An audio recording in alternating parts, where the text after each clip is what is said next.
The most magnificent thing. This is a regular girl and her best friend in the whole wide world. They do all kinds of things together. They race, they eat, they explore, they relax.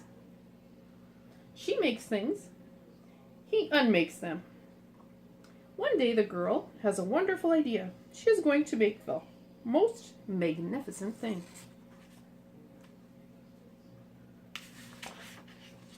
She knows just how it will look.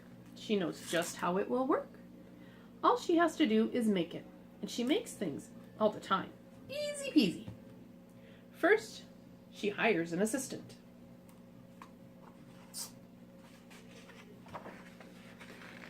Next, they gather their supplies. They set up somewhere out of the way and get to work.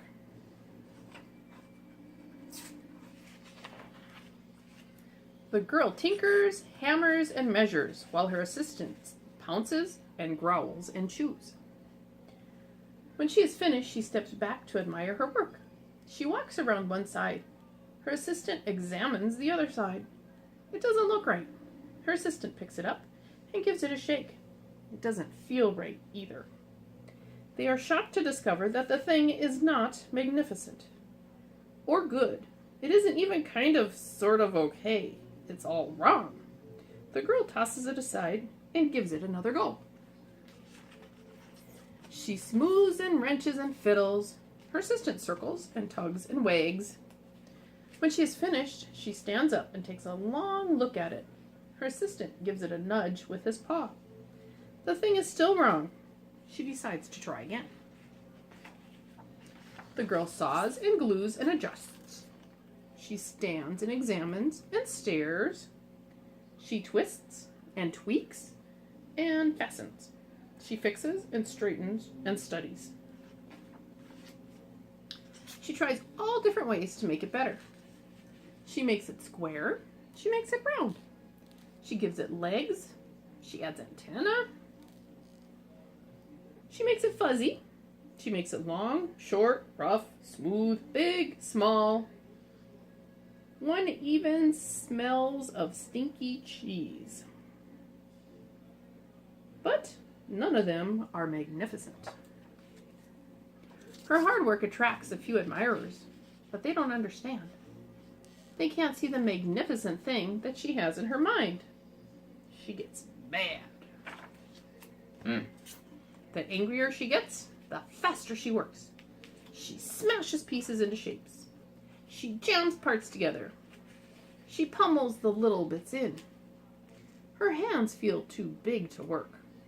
And her brain is too full of all the not right things. If only the thing would just work. Crunch! The pain starts in her finger.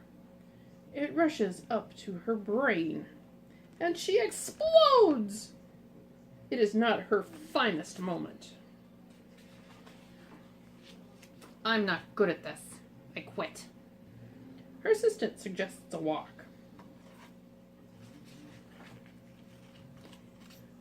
It's not much help at first, but before long, she starts to feel different. Bit by bit, the mad gets pushed out of her head. As they stroll along, she comes across the first wrong thing she made. The bad feelings are about to start all over again, but she notices something surprising. There are some parts of the wrong things that are really quite right. The bolts on one, the shape of the other, the wheel to seat ratio of the next. There are all sorts of parts that she likes. By the time she reaches the end of the trail, she finally knows how to make the thing magnificent. She gets to work. She works carefully and slowly, tinkering, hammering, twisting, fiddling, gluing, painting. Her assistant makes sure there are no distractions. This is the perfect thing to ward off bears. This will stop that leak. This one's all wet. The afternoon fades into evening. Finally, she finishes. She alerts her assistant. The bear takes a good long look. It leans a little to the left, and it's a bit heavier than expected.